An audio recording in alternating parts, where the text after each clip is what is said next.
Je vous le dis froidement. Vous n'allez pas croire. Vous n'allez pas assumer. Vous n'allez pas gérer ce qui va se passer. Si vous empêchez l'opposition de se présenter, je vous le dis et je vous le répète, il y aura le feu sacrificateur qui va se dérouler. Le feu de la justice qui va se propager. Le feu de la dignité, le feu de la souveraineté, le feu de l'autodétermination, le feu du refus de l'hégémonie du clan mafieux néocolonial du président Patrice Talon. Parce que l'élection, je vous donne des conseils aux gens de la rupture, aux idiots de la rupture, là. Il vaut mieux que vous laissiez les démocrates se présenter. Pour qu'il y ait encore de l'espoir au sein du peuple et qu'ils puissent croire bêtement et naïvement que c'est par l'élection qu'on va pouvoir s'en sortir. Nous, on sait très bien que c'est pas par l'élection qu'on va s'en sortir, parce qu'il n'y a pas d'élection avec les lâches, il n'y a pas d'élection avec les traîtres, il n'y a pas d'élection avec les tricheurs, il n'y a pas d'élection avec les hypocrites, les petits kikis politiquement que sont des gens comme Patrice Talon. Talon, politiquement, c'est un eunuque. Pas que politiquement d'ailleurs, mais c'est un autre sujet. C'est un eunuque, c'est un peureux, c'est un lâche. Et il disait, ces gens-là, que s'ils ne sont pas choisis, ça va être le déluge. C'est moi ou le déluge. Et c'est ce qui s'est passé. Et Talon était au courant des dissensions et des haines et des rancunes à l'intérieur des démocrates. Dire qu'il a créé la situation ne serait pas complet. Il a surfé sur la situation et il a financé des gens dont il savait qu'ils étaient déjà dans un cadre de dissension. Patrice Talon n'a pas créé le traître. Talon a surfé sur le traître. Que la paix, dans la mesure du possible, soit sur chacun d'entre vous.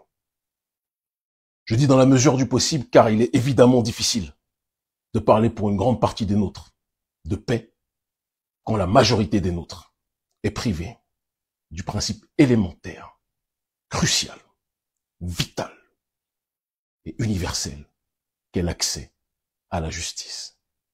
Principe élémentaire et vital pour une grande partie de notre peuple aux quatre coins du monde et principe plus que jamais vital, mais dont on est trop souvent privé dans notre pays, le Bénin.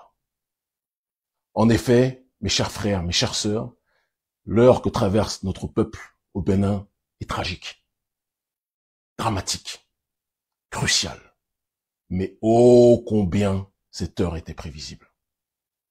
Et les plus lucides, les plus honnêtes, ne pourront pas nier que nous avions dit depuis déjà très longtemps que lorsque vous décidez de jouer à un jeu organisé par un tricheur, vous ne devez pas imaginer que vous aurez une autre issue dans ce jeu auquel vous jouez que la sodomie politique à laquelle vous vous serez adonné en acceptant de pouvoir jouer avec celui qui est né pour tricher. On est dans un pays qui est dirigé par un homme qui a toujours fait croire aux gens que c'était un compétiteur, alors que c'est le plus grand lâche que l'histoire de notre pays ait connu. Quelqu'un qui a tellement peur d'être jugé sur son bilan, qu'il sait que plutôt que d'être confronté à des adversaires qui pourraient le pousser dans les cordes, la seule chose qu'il peut faire, c'est user de stratagèmes avec une faiblesse qui dépasse l'entendement pour empêcher quelconque challenger de pouvoir l'affronter. Monsieur Talon est le plus grand lâche. Il faut que quelqu'un le dise, parce que trop de gens ont peur dans ce pays. Et le plus grand lâche que l'histoire politique de notre pays ait connu. Quelqu'un qui passe son temps à dire que il est fier de son bilan, mais dès qu'une once d'opposition arrive, il fait tout pour la réprimer, pour la censurer, pour la faire disparaître, pour l'écraser. Ça a commencé il y a longtemps. Et le problème, très souvent, et c'est le problème à l'heure actuelle d'ailleurs de mes chers frères du Parti des démocrates, c'est que c'est quand ça nous arrive à nous qu'on finit par se rappeler que ça a commencé auparavant. Talon a éliminé tout concurrent sur le terrain des opérateurs économiques. Étant fondamentalement opposé au néolibéralisme et au capitalisme, je ne vais pas pleurer pour les opérateurs économiques qui ont été en difficulté, mais il est important de parler de la prédation, de l'accaparement illimité et irrationnel dont Patrice Talon a fait preuve depuis des années. Et ça, tout le monde le sait. Il a chassé les opérateurs économiques. Il a commencé à chasser toute personne qui pouvait lui poser problème. Au départ, il était en dièse avec Sébastien Djavon, politiquement parlant, quand ils se sont tous opposés à Zinsou, pour au final, dès qu'il a eu le pouvoir, être dans une démarche de tout faire pour faire chasser Adjamon et lui coller une affaire de trafic de drogue, alors que quand on connaît l'histoire de Patrice Talon, hein, et de sa famille et de son clan, on sait que question trafic de drogue, ils en connaissent un rayon. Rayon, c'est le cas de le dire, et un rail aussi, si vous voyez de quoi je parle. Mais passons. Il a ensuite été dans une démarche d'aller kidnapper partout les opposants. Il y en a qui n'arrivent visiblement pas à kidnapper, et on les attend, on vérifiera quelque chose. Et il le sait. Il a été dans une démarche de fermer tous les médias qui osaient défier sa vision, sa perception prédatrice sur le terrain néolibéral, prédatrice sur le terrain politique, prédateur sur le terrain de l'injustice sociale. Il a fermé ces médias-là. J'ai une pensée pour Golf TV, média au sein duquel j'étais chroniqueur, média qui m'avait sanctionné parce que j'avais dénoncé à l'époque, en amont, en avance, les dérives du président Patrice Talon. Mais je sais que M. Soumanou, par la suite, a fini par comprendre ce que je disais, puisqu'on lui a fermé lui-même son média. Il a fermé tous les médias. Ma sœur Nadège, Madame Actu, sur TikTok, on a empêché, je ne sais pas si vous vous rendez compte de la folie, même sur TikTok, un média, parce qu'il était populaire, parce que ce média donnait la parole à tout le monde. Talon est parti capturer, en lâche chronique qu'il est, tous les opposants politiques, quasiment, qui s'opposaient à ce dernier. En lâche qu'il est. Aller jusqu'à kidnapper des gens qui avaient des cartes de réfugiés politiques. Aller jusqu'à kidnapper, avec l'aide de son parrain Alassane Ouattara, des journalistes qui s'opposaient idéologiquement aux dérives du clan Talon. Il a été dans les manigances qui le caractérisent, parce que, vous savez, les rats et les perdants, les clébés qui sont payés quelques centaines de francs CFA par mois, j'ai mal pour eux, et je ne peux qu'avoir de l'empathie pour ces ratés. Ratés parce qu'ils ont décidé de dédier leur vie à ceux qui les persécutent au lieu d'essayer de s'affranchir et de lutter contre l'injustice sociale. C'est pour ça qu'ils sont ratés. C'est pas parce qu'ils sont pauvres qu'ils sont ratés, mais parce que dans leur pauvreté, ils ont décidé de vendre leur âme au diable. Ça, c'est problématique. Dans sa démarche qui a été la sienne, il a été dans une optique, et je pense que c'est très grave qu'on puisse en comprendre la quintessence. Il a été dans une optique de tout faire via les manigances du code électoral qu'il a orchestré via ses députés qu'il tient tous par le string. Il a été dans une démarche de modifier les règles afin que quasiment toute l'opposition ne puisse pas se présenter et qu'un seul parti puisse se présenter avec soi-disant 28 parrainages, qui est le seuil minimal pour pouvoir se présenter. Patrice Talon savait depuis des années qu'il n'allait pas laisser une once d'opposition pouvoir se présenter, parce qu'à la seconde où ça allait se dérouler, à la seconde où une opposition allait pouvoir se lever, Talon allait lire l'heure au carré. Patrice le sait. Patou le sait. Il le sait, le Al Capone béninois. Il le sait. La propagande qu'il fait à l'extérieur pour vendre le Bénin avec quelques petits mercenaires qui travaillent pour lui, qui auront à en répondre dans quelques temps, c'est une certitude. Il sait que ça peut blaguer une partie des gens à l'extérieur, mais à l'intérieur, le Béninois n'est pas bête.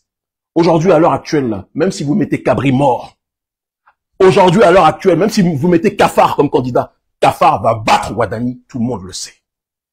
Talon le sait. Et donc la seule solution qu'il a pour... Ça avait coupé, vous m'excusez.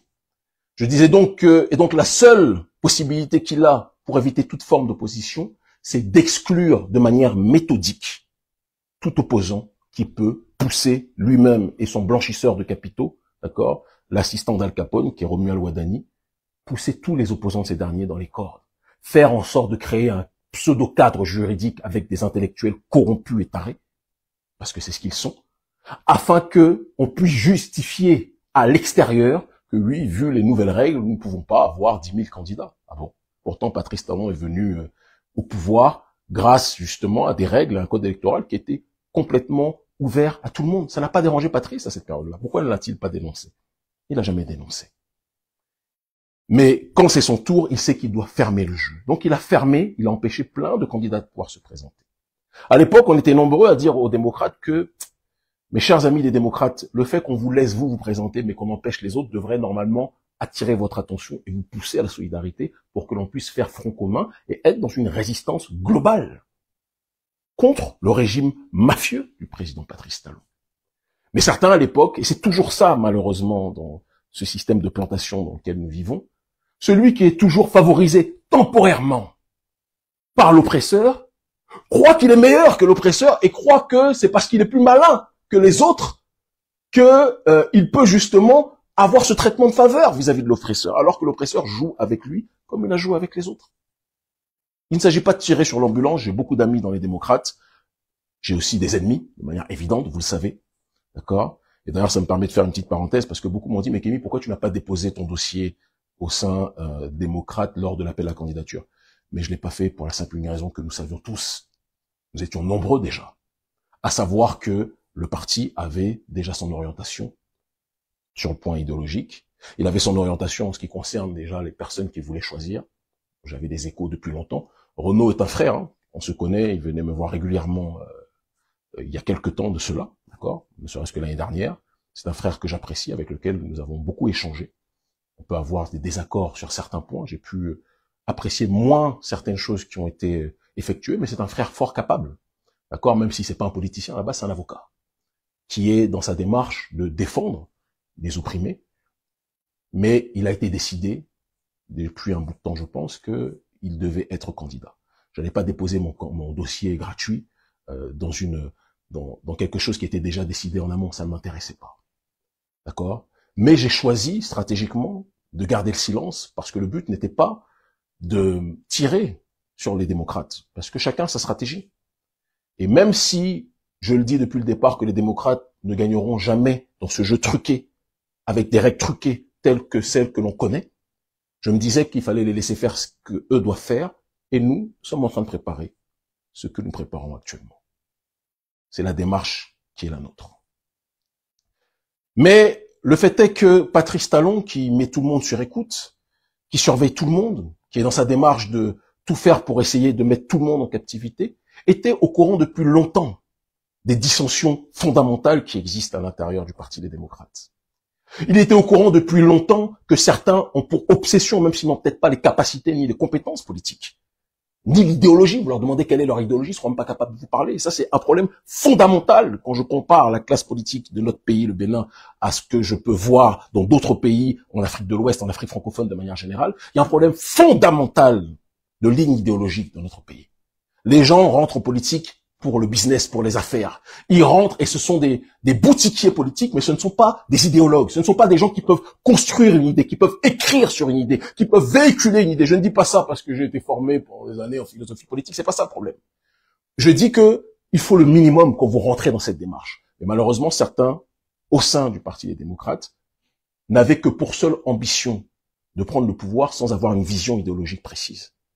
Et ils disaient, ces gens-là, que s'ils ne sont pas choisis, ça va être le déluge. C'est moi ou le déluge.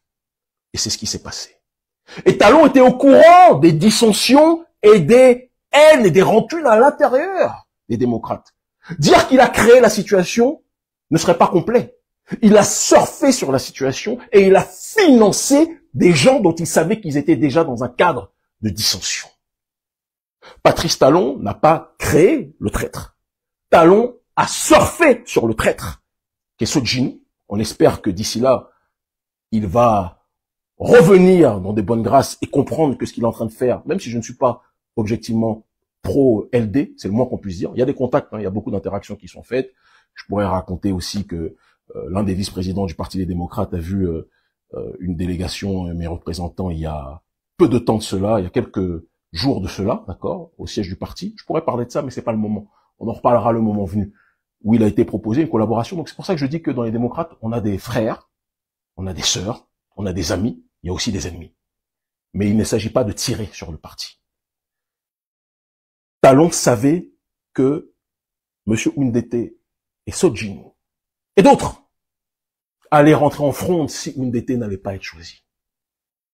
Oundete a avalé des couleuvres. On peut comprendre ou ne pas comprendre sa colère. Ça, c'est leur cuisine interne, ça ne m'intéresse même pas. J'ai pas d'atome crochu particulier avec Oundete et c'est un secret pour personne.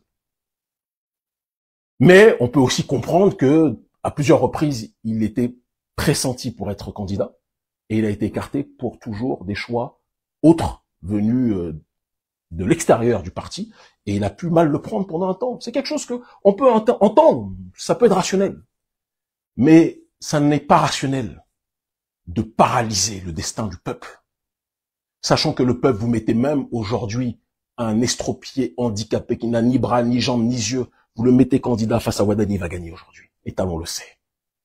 Talon le sait. Et donc, quand il y a cette situation-là, vous ne pouvez pas faire chanter votre parti. D'accord? En disant, si c'est pas moi, je parasite tout. Ce n'est pas acceptable. Ce n'est pas acceptable. Et vous êtes en train de trahir le destin de millions de gens. Et vous aurez à en répondre. Sodjinou, je m'adresse à vous. Je ne suis pas LD. Je me suis éloigné à temps parce que je sentais le bourbier arriver. On me disait, Kémy, dépose ton dossier. Je ne vais jamais déposer mon dossier quand je sais que le bourbier, là, il est en téléchargement. Je savais tout ce qui se passe là. Tous ceux qui ont des oreilles dans le parti savaient que ça allait se dérouler comme ça. On a plein d'amis dans le parti. On a plein d'amis dans le bureau national. On a plein d'amis dans les partisans, dans les militants du Parti des démocrates. Donc on savait tous que ça allait être difficile. Mais à partir du moment où, même si vous savez que ça va être difficile, de l'autre côté, chez Talon a imposé son candidat. Hein. Il a fait plein de frustrés. Diog Benou était largement légitime pour être candidat. Beaucoup plus légitime que le blanchisseur de capitaux Ouattara. Vrai ou faux? Vous le savez. Biotchane, lui-même, objectivement, est beaucoup plus compétent en tant que politicien chevronné que, même si je suis pas du tout d'accord avec leur idéologie, là n'est pas la question, j'essaie d'être objectif. Mais Talon a imposé de manière dictatoriale son candidat. Il y a plein de frustrés, mais eux tous se taisent parce que Talon, il arrose. C'est aussi ça. Est-ce que Yahi arrose? Peut-être que le bas blesse de ce côté-là. Mais il y a une chose qui est certaine. C'est que Talon a surfé sur ce qui se passe et qu'il a envoyé ses émissaires pour payer Sodjinou. Sodjinou, il te reste 24 heures pour retrouver la mémoire, pour revenir dans la bonne direction et donner ton parrainage au LD. Si tu ne le fais pas, c'est l'agenda de gens comme nous que vous êtes en train de faire avancer. Parce que moi, je l'ai dit depuis le départ, j'ai dit option 1, les démocrates. Option 2, j'ai dit une coalition des forces d'opposition qui ne seront pas dans une démarche de corruption. Nous sommes en train d'y arriver. Aujourd'hui, il y a des gens qui sont dans la résistance, qui sont en train de se rencontrer, on se rencontre tous, on échange tous, on est en train de préparer des choses. Et j'ai dit la troisième étape, on a parlé de Jéricho. Des gens souriaient hier. Hier, ils riaient. Dans peu de temps, ils vont s'inquiéter. Et demain, ils s'excuseront. C'est une promesse. C'est une certitude. Si Patrice Talon empêche l'opposition de se présenter au présidentiel, je fais le serment devant Dieu que ce qui va se passer là, Talon ne va pas assumer. Je vous le dis. Demandez à Ibeka au Mali comment ça s'est passé. Avant que les militaires prennent le pouvoir. Demandez comment ça s'est passé. Demandez à Roch-Marc Kaboré comment ça s'est passé. Demandez en Afrique francophone, là où des marionnettes du système néocolonial sont tombées, et quel était notre rôle dans tout ça, comment ça s'est passé. Lecture de l'heure en téléchargement. Je vous le dis froidement. Vous n'allez pas croire. Vous n'allez pas assumer. Vous n'allez pas gérer ce qui va se passer. Si vous empêchez l'opposition de se présenter, je vous le dis et je vous le répète, il y aura le feu sacrificateur qui va se dérouler. Le feu de la justice qui va se propager. Le feu de la dignité, le feu de la souveraineté, le feu de l'autodétermination, le feu du refus de l'hégémonie du clan mafieux néocolonial du président Patrice Talon. C'est ce qui va se passer. Donc la meilleure solution pour vous, vous vous rendez compte, je suis en train de plaider pour les LD alors que je n'ai rien à gagner à le faire. La meilleure solution, Sodjinou, donne, et ceux qui te soutiennent derrière là, ceux qui te manipulent derrière, Michel, donne ton parrainage au LD. C'est mieux pour vous. Parce que l'élection, je vous donne des conseils aux gens de la rupture, aux idiots de la rupture là. Il vaut mieux que vous laissiez les démocrates se présenter. Pour qu'il y ait encore de l'espoir au sein du peuple et qu'ils puissent croire bêtement et naïvement que c'est par l'élection qu'on va pouvoir s'en sortir. Nous, on sait très bien que c'est pas par l'élection qu'on va s'en sortir, parce qu'il n'y a pas d'élection avec les lâches, il n'y a pas d'élection avec les traîtres, il n'y a pas d'élection avec les tricheurs, il n'y a pas d'élection avec les hypocrites, les petits kikis politiquement que sont des gens comme Patrice Talon. Talon, politiquement, c'est un eunuque. Pas que politiquement d'ailleurs, mais c'est un autre sujet. C'est un eunuque, c'est un peureux, c'est un lâche. Sinon, il aurait laissé tout le monde pouvoir se présenter. Mais il peut pas gérer ça. Il peut pas gérer ça. Il peut pas accepter ça. Mais ne vous inquiétez pas. Chaque chose en son temps. Donc je dis Sodjinou, il te reste 24 heures, ce soir-là, donne ton parrainage au LD. Donne ton parrainage à Yahi. Quels que soient les désaccords que j'ai avec l'aîné. Donne ton parrainage à ce dernier et laisse-les se présenter. Si tu ne le fais pas, c'est notre tour après. Nous, maintenant, on va dérouler ce qu'on a déroulé. Observez bien. Et de toute façon, confidence pour confidence, on va dérouler ce qu'on va dérouler. Parce qu'à partir du moment où Patrice Talon est sorti du cadre démocratique en empêchant la quasi-totalité de l'opposition de se présenter, sauf ceux qui ont participé au cirque de l'appel à candidature, il y a des gens qui sont venus, qui ont cru naïvement qu'on allait prendre des gens réellement de l'extérieur, alors que les choses étaient déjà verrouillées. On le sait. Moi, je participe pas au jeu quand ils sont truqués. J'ai un parcours qui me permet pas de me faire arnaquer. Mais je le dis et je le répète, malgré mes désaccords fondamentaux avec LD, je serai toujours plus proche de LD que des cafards qui sont au pouvoir actuellement. Faut qu'on soit clair dessus. Et je termine aussi en disant, au nom de la coalition panafricaniste, dire que je serai toujours plus proche des LD que des cafards qui sont au pouvoir ne veut pas dire que je suis LD. Qu'on soit clair. Mais je termine mon propos aussi en disant, au peuple béninois, vous avez vu ce qui se passe à Madagascar. Vous avez vu ce qui s'est passé et ce qui se passe au Sahel. D'accord? Et je ne dis pas parce que j'y suis lié diplomatiquement pour diverses raisons, c'est pas la question. Je vous le dis et je vous le répète, quand on ne veut pas quelque chose, comme dirait Awadi, quand on veut pas, on dit non. Et quand on veut pas, on se rebelle. Quand on veut pas, on bouscule les lignes. Quand on veut pas, à un moment donné, ce qui est injuste, il faut le briser, il faut le casser. La Talonie, on va la briser. La Talonie, on va la casser. Nous sommes des gens qui voulons l'eau potable pour tous plutôt que le champagne pour quelques-uns au Sofitel. Les gens sont en train de construire un club de golf pendant que la majorité des Béninois n'arrivent même pas à avoir un repas décent chaque jour. Et on doit accepter ça. Vous êtes vraiment des malades, dit Marc Plon, des raclures. C'est ce que vous êtes. Des raclures. Beaucoup me disent, Kémy, s'il te plaît, prononce-toi sur les autres. Je suis à une période de notre vie, là, où, en dehors de mes activités quotidiennes que je dois régler, du job que je dois effectuer, ça c'est une évidence, et je reste fidèle sur la ligne par rapport au travail et à la mission qui est la mienne, mais en dehors de ça, je ne peux pas parler d'autre chose à l'extérieur que de mon pays. Je peux pas. J'arrive à un stade de notre combat politique où on a réussi à allumer des foyers partout, mais je ne pourrais pas me regarder dans la glace si je ne libère pas, je ne contribue pas à la libération de mon pays. Je peux pas. Je pourrais avoir la belle vie. Je pourrais avoir une vie de rêve et fermer les yeux. J'ai déjà, le combat qu'on mène, là, on a déjà marqué l'histoire. Je meurs aujourd'hui, j'ai déjà marqué l'histoire, tout le monde le sait. Mais je ne peux pas rester tranquille quand je vois le peuple béninois souffrir, être privé de son droit de pouvoir décider de sa propre destinée. Je ne pourrai jamais l'accepter. Jamais. C'est comme ça que je suis. Et donc, je dis Patrice, et je dis tout le monde, on va se gérer. Si tu empêches, pas tout, Talon, si tu empêches les démocrates de pouvoir se présenter, c'est le quitus, non pas fiscal, mais c'est le quitus que tu nous donnes pour pouvoir passer à l'étape Jéricho, et je vous assure que vous n'allez pas assumer. Vous n'allez pas assumer. Rendez-vous est pris. Et je précise une chose, parce qu'on connaît aussi les gens du régime Talon. Ce ne sont même pas mes militants. Urgence panafricaniste, j'ai interdit à tout militant d'urgence panafricaniste de mener quelconque action, parce que je sais que, direct, c'est eux qu'on va aller chercher. Aucun militant d'urgence panafricaniste ne va mener aucune action sur le terrain civique ou quoi que ce soit. Ce que je suis en train de faire là, ce à quoi je suis en train d'appeler, c'est à la conscience profonde du citoyen béninois. Il ne s'agit pas d'une organisation, il ne s'agit pas d'un mouvement, il ne s'agit pas de militants, c'est le citoyen béninois. Et si quelque chose se fait, ça sera des citoyens béninois qui auront décidé de ne plus supporter l'injuste, l'inique.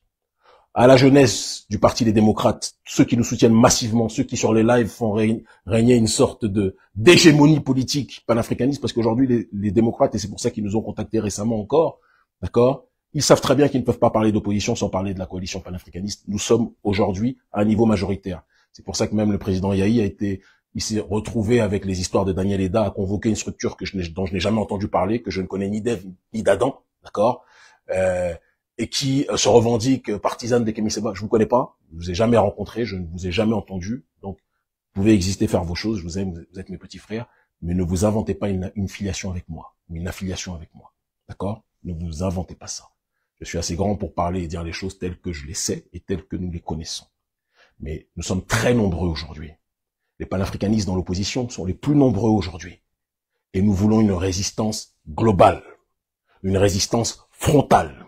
Les élections, Patrice, il veut nous douiller, il veut nous douiller, il veut politiquement parlant nous sodomiser. C'est la réalité.